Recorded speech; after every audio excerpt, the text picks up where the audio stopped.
Hello and welcome back. We are continuing with our conversation looking at the film production industry in South Africa. We had our first panel discussion where we spoke about the vision for the future, and we had inputs from our panelists looking at the economic implications and opportunities for the SA film producers industry. And then we also looked at the legislative and the regulatory framework. So coming into our second panel discussion now, we're going to be hearing from representatives from various film producing associations and finding out their perspective of literally what's happening on the ground, but what they want to see in the industry. So joining me in studio for our panel discussion is Thandi Davids, who's the newly elected co-chair of the IPO, and she's also an executive producer at Storyscope.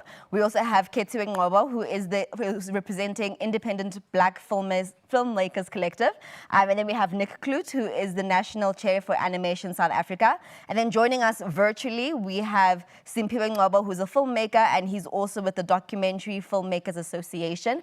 And then next to me here in studio, we have Bobby Am, who's the executive officer at Commercial Producers Association. And finally, we have our legal expert, Phumla Nobantu Mfeka, who's an entertainment industry lawyer and is representing Mfeka Attorneys. Welcome, everybody. Thank you so much for joining me in this panel discussion. Bobby, I want to start with you, not to put you on the spot, but we heard a lot from our first panel on the legal implications, the economic opportunities, and so forth. And I want to find out from you, what are some of the unintended consequences of the Copyright Amendment Bill for commercial production and advertising?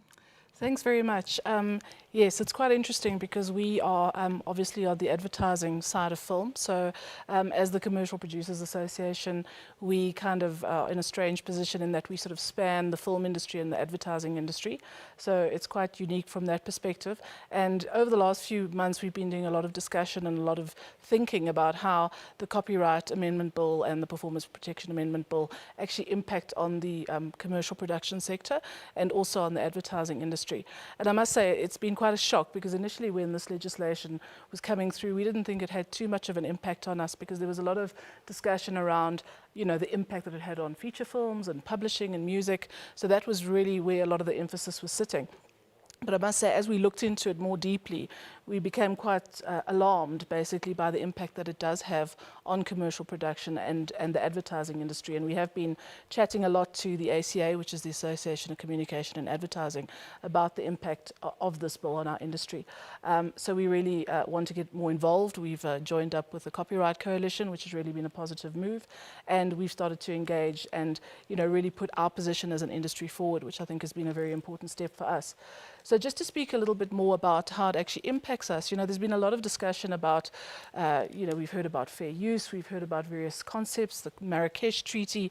One feels quite overwhelmed by all the information that's coming out about this bill. And it's quite difficult to understand as a layperson because there are so many layers to it and there's so many different implications for different industries. So we took a look with the assistance of Stephen to say, where do we really stand and what are the issues for us? And what we found, just speaking on behalf of the CPA first as commercial producers, the biggest impact comes in the way that we actually contract talent. Obviously, the fact that talent will now be entitled to a portion of royalties under the Copyright Amendment Bill if it goes through is a concern. And I think the biggest problem is that no one has really, scoped out the different industries to say, how is this actually going to impact on you? I know that impact assessment studies have been done in certain sectors, but there hasn't been anything in advertising to say, what is the impact of these decisions that are contained in the bill, the proposals, on the advertising space? So the first thing we noticed is that there's really very little detail about how things will work. And I think the lack of detail actually creates a lot of unintended consequences going forward. Because at this stage, one doesn't really know. So for instance, when it comes to performers working in the audiovisual space, and I think I stand under correction 8A, what it basically says is that, the royalties will be calculated. Either they'll be negotiated or they'll be calculated on the commercial exploitation of the work. So what does that really mean? How do you actually quantify the commercial exploitation? It's probably a lot easier in a film, for instance, because you can look at box office figures, but in a commercial, what would that be? Would it be the number of product that the commercial actually sells? Would it be the markup that the agency passes on to their client? How do you actually quantify that? And then the next problem is it obviously refers you to the the structure that will basically be set up to collect these royalties. And how does that work? Where's the detail that actually sets out, how that will actually happen, and how will we go about interfacing with, those sorts of regulatory authorities? So the scary thing is, as I think Stephen mentioned earlier, it's really difficult to plan around that, because as a production company, how do you say to an agency or a client, these are the costs that you're actually in for? Because those costs are not specified at this stage, so you cannot plan. And this goes both to our local industry, which is very robust, obviously, and to the decisions made by local clients and agencies. And it also goes to our service industry, which is very, very busy. And, how do international clients plan? So now suddenly you have to say to your international client, well, not only are you paying a day fee for your talent and quite a comprehensive usage fee, you also now have to pay a royalty. And how does that work? Well, the biggest problem is you can't explain it to them, and you can't tell them how much it's actually going to be. So, I know that there's been a lot of pushback from the actors who say, well, we should be paid these fees and we due them. I think that's a separate debate, but I think what really it comes down to is we need clarity on these issues and how this will actually work before we can move forward and actually see whether this is feasible or not. And there needs to be a discussion with different industries about the impact that the copyright bill is going to have on them, rather than this sort of blanket assumption that I think government often likes to make, that all of our industries are the same. And as we know, even in the film space, if you're a commercial producer, what you do is very similar to what a long-form producer does, but it's also very different. And there are very different nuances that I think are being overlooked. So that's of great concern. And then in the advertising space, it goes even further, because to my knowledge, the thing that impacts us greatly is performers. But if you go into the advertising space, it opens up. Suddenly, an advertising agency wants to commission a jingle from a musician. Now there's a question mark over how that royalty is paid as well. It goes to someone who illustrates, for instance, a logo, or designs a brand or a brand identity. Where's the impact on that? If you're doing a photographic still shoot, you have the same problem. The photographer or the copywriter needs to be remunerated. And how does that work?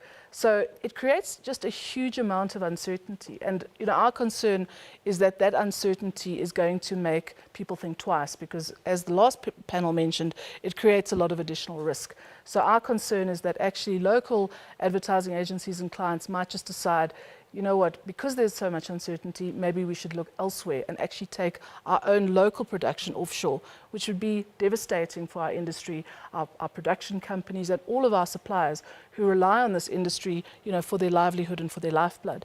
And then from the service perspective, our clients love coming to South Africa, because I don't think I need to tell all of you, we know what's great about South Africa. We all know what it has to offer. But suddenly clients are saying, is this such a good idea? We don't know what we're actually in for. We don't know how these amounts are going to be calculated. We don't know when we're going to have to pay them. So it's just yet another issue that's going to put people off, on top of a whole lot of other legislative issues that are off-putting. So I really think that it can have a very significant impact on the advertising sector, and this is why we want the advertising sector to get more involved, to have a voice in this whole process. But I'd really like to appeal to people. I know there's a lot of what I call sort of populism going on around this issue, where these sort of slogans come out and very simplistic proposals are put to actors. There isn't a lot of detail, and I would just really like to appeal to people is to really look at the legislation. And it's difficult to read because it's long, and you really have to kind of come with a legal approach. But I think if more people understand what the unintended consequences are, and can actually realize how this could really, really be bad for our industry, and how it could actually close production companies down, I think there would be a lot more awareness. So that I get that it's appealing to listen to someone who says, you should be a royalty holder or a rights holder. But the reality is we've got to look at the big picture. And I think that is absolutely key here if we are to actually, preserve the advertising and the commercial production sector of the industry. Yeah, there's definitely a lot of implications when you zoom into that bigger picture. Totally.